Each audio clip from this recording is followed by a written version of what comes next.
Greetings. On the Sabbath that I'm speaking to you, we're in the final day of the third month, and tomorrow will be the first day of the fourth month. And very soon on the Roman calendar, that is in general use, it'll be the 4th of July. And every year, I just marvel at the spectacle of the 4th of July. And I tell myself, why is everybody making such a big deal about my bar mitzvah anniversary? But I'm kidding. But I was bar mitzvah, it turned out to be on the 4th of July that particular year.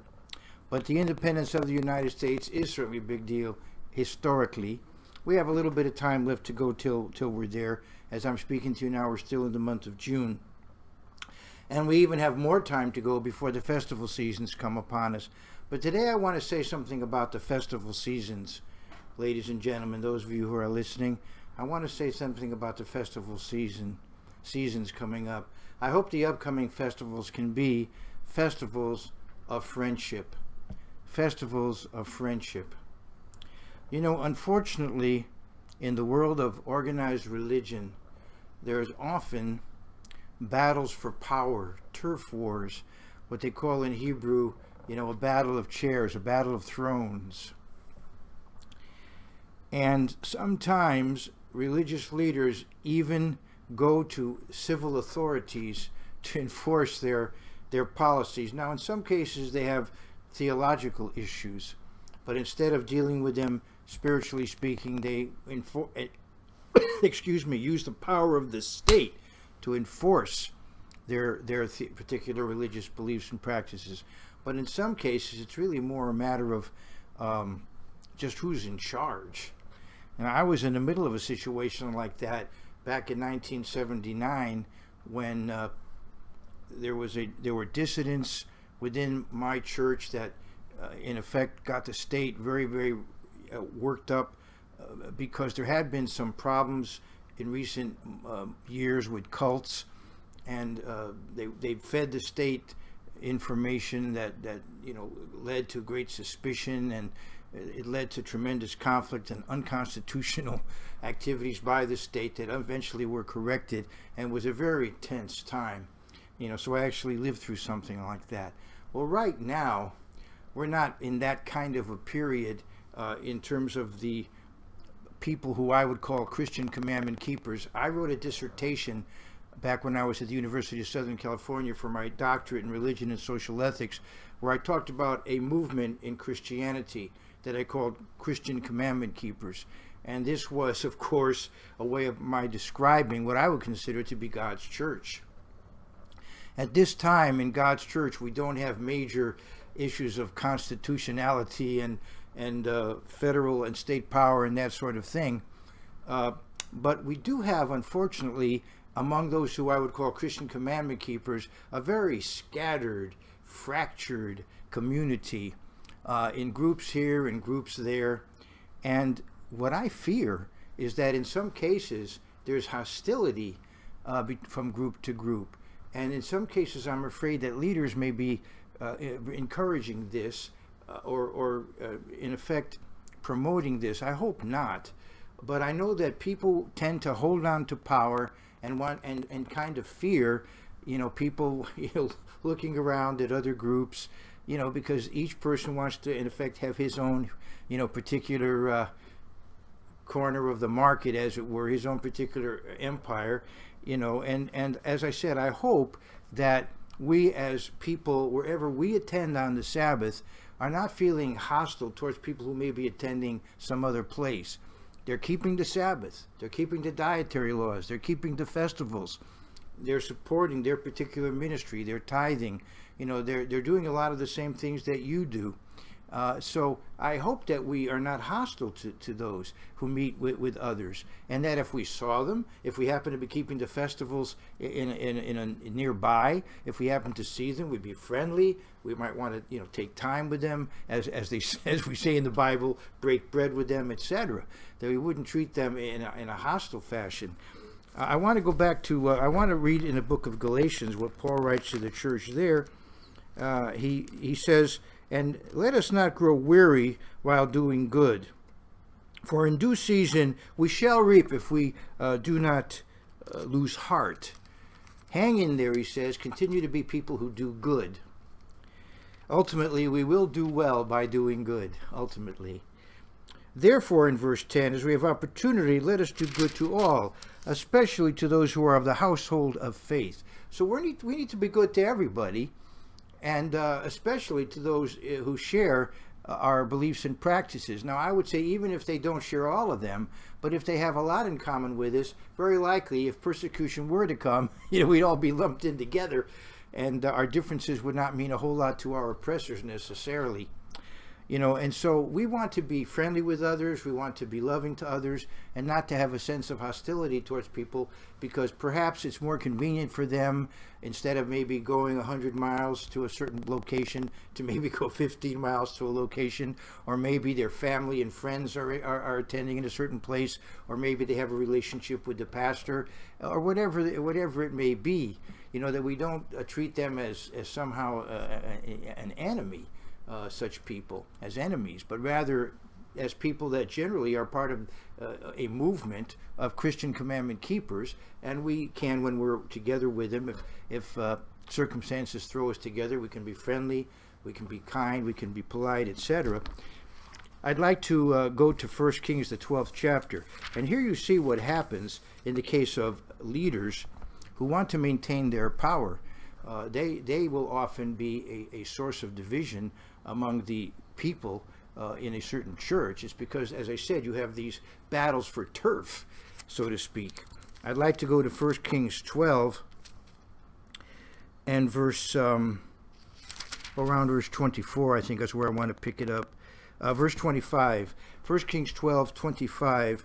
Then Jeroboam, now you know what happened, the kingdom split. God had intended to rule over Israel now through two kingdoms. He would have a northern kingdom and a southern kingdom, and the southern kingdom would continue to be ruled by the descendants of David. That's his promise. But now there'd be a northern kingdom, but they were supposed to have the same religion, the same way of life. Just as today you have certain countries that border one another, and they have separate borders and separate governments and separate flags, national anthems, etc., but just the same religion dominates in both in those countries.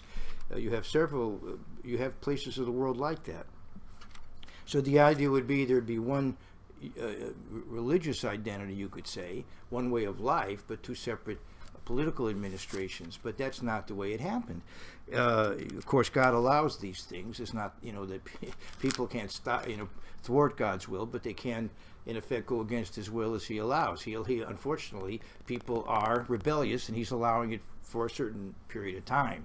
Ultimately, He will step in and reunite the tribes, and there will be one king over them, as you know, the resurrected David, and then over him will be Jesus Christ, and under him will be the 12 apostles. You can read the prophecies. But I want to go to 1 Kings 12:25. Then Jeroboam, I'm going to read these words, pronouncing them in American style. Then Jeroboam built Shechem in the mountains of Ephraim and dwelt there, and he went out from there and built Penuel. And Jeroboam said in his heart, now the kingdom may return to the house of David. I'm in verse 27. If these people go up to offer sacrifices in the house of the Eternal at Jerusalem, then the heart of this people will turn back to their lord Rehoboam, king of Judah, and they will kill me and go back to Rehoboam, king of Judah. I think he may have been being a little paranoid here. Therefore, the king asked advice, and so what did they tell him? Honor God. He'll take care of your kingdom. He gave you the kingdom. That's not their advice, evidently. Therefore, the king asked advice and made 2 calves of gold and said to the people, it is too much for you to go up to Jerusalem. Here are your gods, O Israel, which brought you up from the land of Egypt. Evidently, in those days, it was customary to have a bull as the throne of the deity. The god would ride on the bull, and it was also, in a way, a caricature of a cherub. And so these became places to worship, and of course it was so common in that culture all around them. And so you could see the convenience of it, right? Why go all the way to Jerusalem? And he set up one in Bethel, and the other one he put in Dan. So one in the southern part of the kingdom, one in the northern part of the kingdom. And of course the Danites anyway had gone off into idolatry years before. Now this thing became a sin, for the people went to worship before the one as far as Dan. So they actually followed this, and it corrupted the nation, and the nation never was the same. He made shrines on the high places and made priests from every class of people who were not of the sons of Levi. So you see the slippery slope. Having done this, he went much farther, and he did so many things to disrupt the proper order of things. And I would imagine at this time probably many of the Levites fled south. As you know, I'm of the tribe of Levi, and many Jews are, and I would imagine a lot of Levites fled south at this time in history.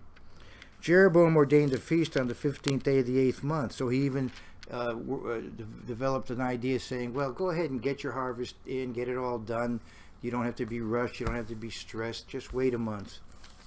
Jeroboam ordained a feast on the 15th day of the 8th month, like the feast that was in Judah, and offered sacrifices on the altar. So he did at Bethel, sacrificing to the calves that he had made. And at Bethel he installed the priests of the high places which he had made. Now you see this, all of this in a sense was originally caused by a political issue. In effect, he wanted to maintain control. He wanted to maintain power. And unfortunately, a lot of advice one gets from religious leaders boils down to that. They don't want to lose, they don't want to lose their power. On the other hand, I also know of cases where some religious leaders are willing to lose quite a bit in order to maintain power over the rest. That is to say, they're willing to sacrifice a certain percentage of the community rather than loosen up. They'll tighten their grip and maintain a tight grip over those that survive rather than loosen up the grip to keep the community together. Many times people will sacrifice numbers to have it, being the big fish in the small pond. I've seen that as well. Verse 33, so he made offerings on the altar which he had made at Bethel on the 15th day of the 8th month, in the month which he had devised in his own heart. And he ordained a feast for the children of Israel and offered sacrifices on the altar and burned incense. Now this is an extreme case of what I'm talking about. He actually did radically alter the practices. Now, of course, in his day, it wasn't such a radical move. He was in many ways copying what was the norm at the time. It seemed very, very normal. I guess the Israelites thought of themselves as rather peculiar to, because of what they were doing compared to all the other peoples around them. But nevertheless, it was, we could say, looking back on it, a very drastic, radical step. But as I said, it was motivated, it would seem, by a desire to hold on to power. Now I want to go to John, the 11th chapter, and here you see Jesus does this great miracle. Brings Lazarus back from the dead. Wow. And what's the reaction? Verse 46. Well, let's go to verse 45 of John 11. Then many of the Jews who had come to Mary and had seen the things Jesus did believed in him. Well, of course, wow.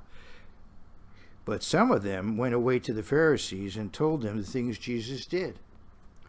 Now, what would be your reaction? This is, wow, this rabbi resurrected the dead? We need to talk to this fellow. We need to, some way interact with this person. He's doing wonderful miracles. He's bringing healings and even now resurrection. But was that the reaction? Verse 47, then the chief priests and the Pharisees gathered a council and said, what shall we do? For this man works many signs. So they saw him as a rival. And it seems to me part of the issue was their own power, their own status. If we let him alone like this, everyone will believe in him, and the Romans will come and take away both our place and nation. Well, now this was a positive motivation. They were afraid people would be swept up in following him, think of him as the Messiah, and rebel against Rome. But why not try to work with him on this matter? Why not try to clarify? Why just assume that he's going to be this kind of a problem until you talk with him and those who are closest to him, the 120 that are particularly part of his congregation, let's say, or the 12 that are his apostles. So I think I understand this motivation is here, and we can appreciate it. They don't want their country being thought of as rebellious against Rome. But I think there's also an underlying suspicion of him as a threat to them in terms of their power and prestige. I would have to dare say that that's a factor here. And one of them, Caiaphas, being high priest that year, said to them, "You know nothing at all, nor do you consider that it is expedient for us that one man should die for the people, and not that the whole nation should perish." So here's this rabbi, Nicodemus, went to him because he said, we know that you're from God and so forth. And here he raises someone from the dead, and this is what they want to do, put him to death. Now the person who said this, of course, was being inspired to say it, because in fact Jesus did die not only for the Jews of his day, but for everybody, for all of us. And this is what John comments here. As you know, John, the 3rd chapter, comments on that too. Verse 16 and 17, you know so well.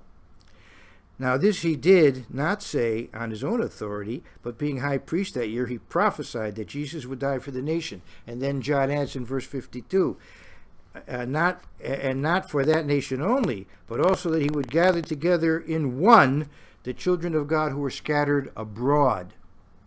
That's an interesting that's an interesting principle there. Then from that day on, they planned to put him to death. Therefore, Jesus no longer walked openly among the Jews, but went from there into the country near the wilderness, to a city called Ephraim, and there remained with his disciples. So he knew he was now under threat, so he was more careful. And now we go to the Passover, the final Passover he keeps before his death and resurrection in John 12. Then 6 days before the Passover, Jesus came to Bethany. I believe that's where the present town of Abu Dis is. I spent the summer there back in 1969. It's very close to Jerusalem, where Lazarus was, who had been dead, whom he had raised from the dead. Therefore, they made them a supper, and Martha served, but Lazarus was one of those who sat at the table with him. Could you imagine that? That would be something to see. Somebody sitting at the table with him who had been dead for some days and then resurrected. But I want to jump down to verse 9. Now a great many of the Jews knew that he was there, and they came not for Jesus' sake only, but they might also see Lazarus, whom he had raised from the dead. It's like, believe it or not. Seeing is believing, we say. But the chief priests plotted to put Lazarus to death also, because on account of him, many of the Jews went away and believed in Jesus. You see that? Here this man had been dead and resurrected, and now they're thinking, we should kill this man as well. Isn't that horrible? Now I understand they claimed that they were motivated because their people would rebel and so forth, but I think there's more to it than that if you put all the accounts together. The next day, a great multitude that had come to the feast, when they heard that Jesus was coming to Jerusalem, took branches of palm trees and went out to meet him and cried out, right? They cried out from the Hallel Psalm, Psalm 118, Hosanna, blessed is he who comes in the name of the Eternal. And they added, the King of Israel. So they were looking at him as the Messiah. But, as I said, the Pharisees could have discussed things with him, could have worked something out. But they decided, things had gotten out of hand and they were just going to go after him. They'd already made that decision. Then Jesus, when he had, let's jump down to verse 10. The Pharisees therefore said among themselves, "You see that you are accomplishing nothing. Look, the world has gone after him." See, whatever we've tried to do to undermine him, it hasn't worked. Now he's a celebrity, right? Like the proverbial in our day and time rock star. And so you see that the Pharisees were all concerned because of the following he was gathering. And I understand they had their motivation that they didn't want the country to come to blows with the Romans. But I think there's more to it than that. Rather than try to work something out with him, it seemed like partly the matter was that he had challenged, as you know, in other scriptures, their traditions. He had challenged their the way they did things, the way they conducted themselves, the way they administered the law. And then, of course, in Matthew 23, he gets very direct with his criticism, and that, in effect, seals his fate there. So, again, you see from Jeroboam's example, and you see from the example of these leaders, how often you have this problem in religion of holding on to one's power, holding on to one's authority, one's prestige, and also one's monetary situation as well, and therefore challenging what might be considered a rival, an upstart. And so, therefore, issues are going to be raised, in effect, to intimidate people, to keep them from being influenced by this other group or this other leader. I want to go to 1 Corinthians, the first chapter, the 10th verse. And it's very, very easy in the world of religion to rally around leaders. People seem to be naturally inclined to do that, to develop sort of cult-like followings, to become groupies. Not everybody is inclined that way, but so many people are in various fields. And in verse 10 of 1 Corinthians 1, Paul says, "Now I plead with you, brethren, by the name of our Lord Jesus Christ, that you all speak the same thing, and that there be no divisions among you, but that you be perfectly joined together in the same mind and in the same judgment."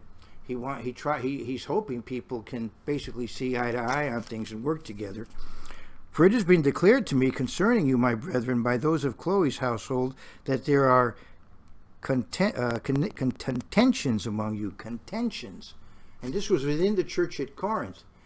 And evidently they were lining up around certain ministers. Not that the ministers were causing this, but people identified with one minister or another. You know, he's like my favorite. He's really the spiritual leader. This particular minister. Contentions, verse in the English language. Verse 12. "Now I say this, that each of you says, I am of Paul, or I am of Apollos, or I am of Cephas," Simon Peter, or "I am of Christ." So that sort of ends it, You can do what you want, but I'll follow Christ. People say that very, very righteously, or one could say self-righteously. "Is Christ divided? Was Paul crucified for you? Or were you baptized in the name of Paul?" So he's telling them, let's not just line up as, following this person, following that person. We're all trying to be Christian commandment keepers. I mean, this is a general definition. I understand most of you are attending groups that bear whatever name they bear. In most cases, they want to have some kind of Church of God distinction with whatever adjective is added or whatever clarification is put on the other end. And they have biblical reasons for that.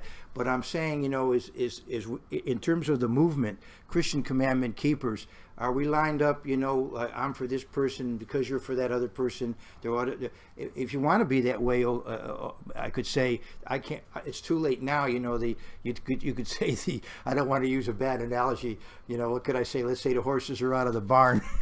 I hate to, I don't want to offend anybody, but we're not going to put Humpty Dumpty back together again. I'll put it that way. That's going to be God's doing. He'll revive his work. He'll reunify his people when the time comes.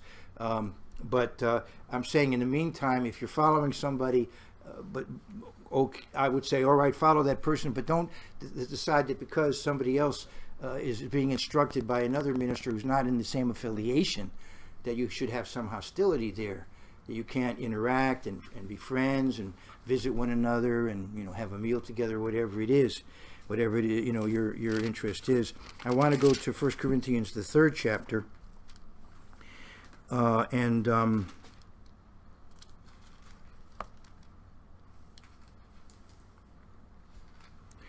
go to verse right to the beginning. "And I, brethren, could not speak to you as to spiritual people, but as to carnal, as to babes in Christ." I may have commented to you that Jews have dairy products during the Pentecost season, because it's in effect when one reason is because that's when they began to be spiritually fed. So you begin with milk. That's when the infancy of the church. But the Corinthians should have gone beyond that, but unfortunately they still were at that level.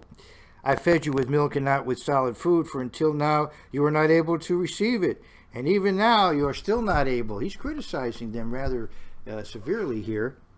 For you are still carnal. For where there are envy, strife, and divisions among you, are you not carnal in behaving like mere men? You're just behaving like the average person, who they always want to choose up sides and compete.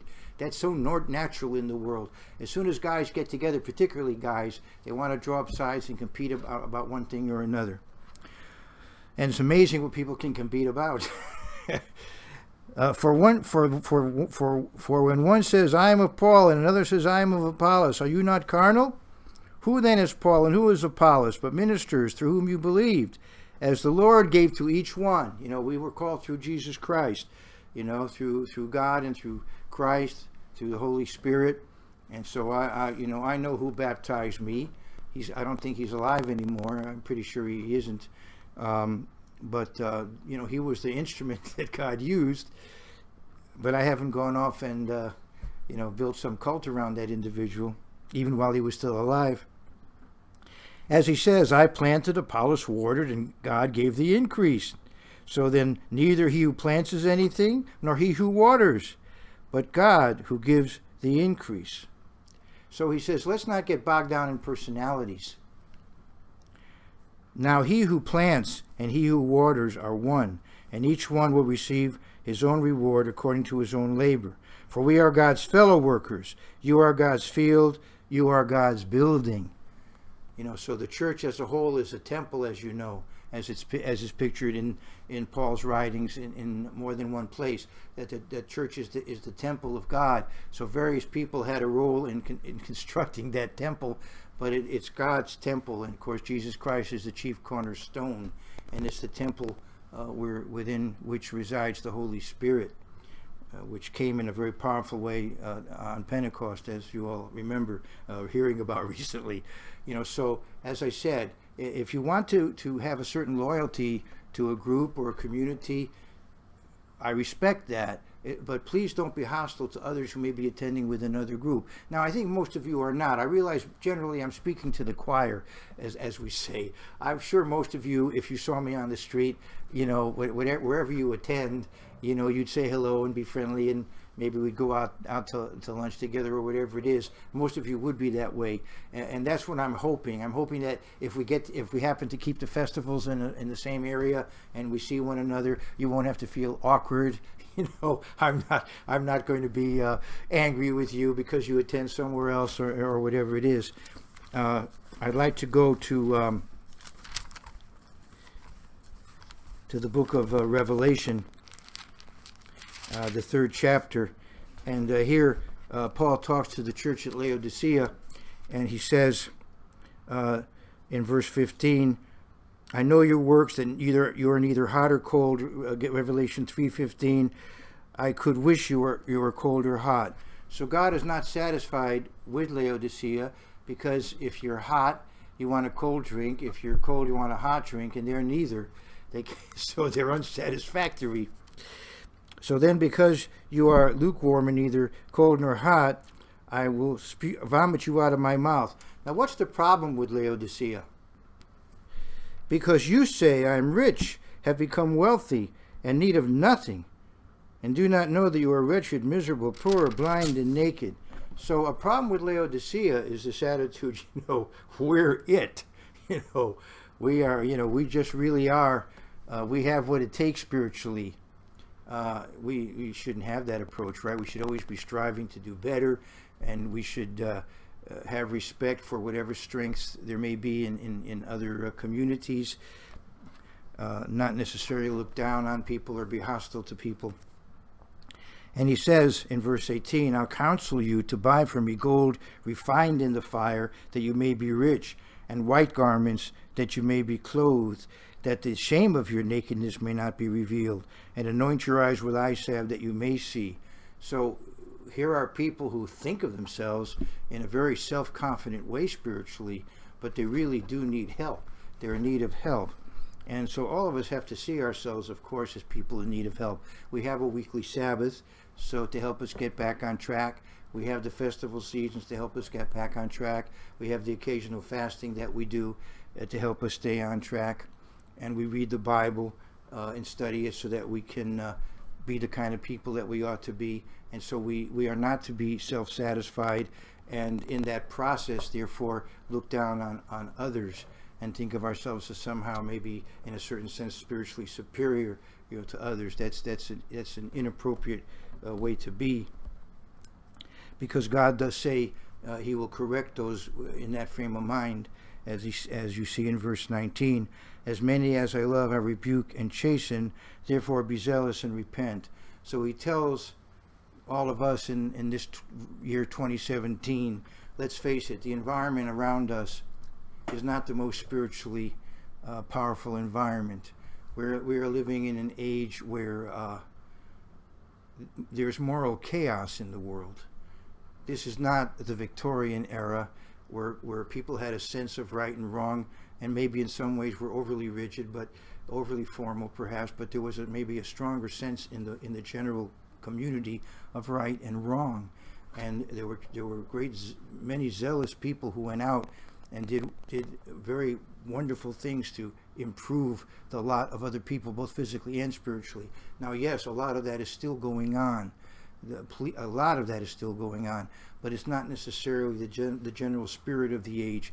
The age we live in now, unfortunately, is a morally very turbulent period where values are very confused, and we have many extremes, both of licentiousness on the one hand, or really radical extreme discipline on the other hand, which is now in the hands at sometimes of terrorists who, don't let people listen to music, and don't let women be educated, etc., etc. We just live in a not that didn't go on before. It did, of course, to a degree, but I'm saying that we live in a much more turbulent period, and so we have to be very careful that we keep on the straight and narrow, that we remain balanced, that we remain biblically grounded, that our values are coming from the Bible.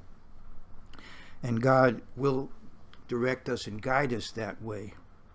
And so He says in verse 20, "Behold, I stand at the door and knock. If anyone hears my voice and opens the door, I will come to him and dine with him, and he with me." So in your household, would Jesus Christ be comfortable in your household? Would He be comfortable with what you're reading, what you're looking at, what you're eating, how you're conducting yourselves in your home? Or if you have maybe a home fellowship, as many do now, out of necessity in some cases, because it would be so far to travel to be with a larger group, how would he be? Would he be comfortable in your home fellowship if that's what's the situation? And so I would hope that this could be, if you don't mind my now doing the sort of the rabbinic midrashic interpretation to squeeze a bit more meaning out of this, not violating the meaning of the text, but let's say squeeze a little more meaning out of this text. If we get together at a festival site, if we're socializing, fraternizing with people, would we welcome others into the group who maybe attend somewhere else? Or would we, quickly want to get up and leave and avoid them, walk across the street, so we wouldn't have to talk to them or something? I hope not. And I realize most of you wouldn't do this. But I'm trying to just encourage an attitude of love across the movement, you say, across these various communities, whatever their differences are. In many ways, there are basic practices that we share. We share the dietary laws. When we sit down to eat, we're going to order food that's biblically kosher, and we're going to keep the same Sabbath. We're going to keep the same festivals, and and so forth. We have the same Bible.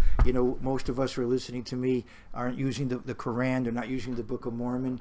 I'm not condemning you if you do that. I don't agree with you. This is my Bible, Genesis to Revelation.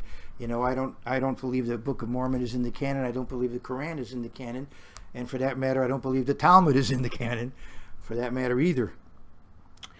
The Old Testament and the New Testament as we have it in the Hebrew-speaking world, and the Old Testament and the Greek-speaking world for the New Testament. So we have a lot of basic things in common. So there shouldn't be hostility. There should be warmth and love and consideration and respect. And so he says in verse 21, to him who overcomes will I grant to sit with me on my throne, as I also overcame and sat down with my Father on his throne. What a wonderful, thrilling reward is given to that era of the church. And remember, we're supposed to listen, whatever you may think about where we stand historically right now. I'm not going to try to convince you about where we are historically, but I'll just say this, verse 22. He who has an ear, let him hear what the Spirit says to the churches. So as we keep the festivals, about how long will it be? This is the beginning of the 4th month, so we have 4, 5, and 6. We have 3 months, and then comes the beginning of the 7th month, which is the Festival of Trumpets. We have the Day of Atonement coming up. We have the Festival of Tabernacles. We have the 8th day of Sacred Assembly. It so happens that I found out after we made the decision to keep the Festival of Tabernacles in Pigeon Forge, Tennessee, that many groups, I had some sense of that before, but it really hit home later on, that many groups are going to be keeping the festival in that same area. So if you're going to be there, don't be afraid to interact socially, to say hello, to spend time together. To treat us as fellow festival keepers. You don't necessarily have to be afraid of us. I don't think we're going to do. We have no intention to do anything to harm you. we are only the best for you and yours. So let these festivals coming up be festivals of friendship. And from our point of view here, we wish all the best to you and yours.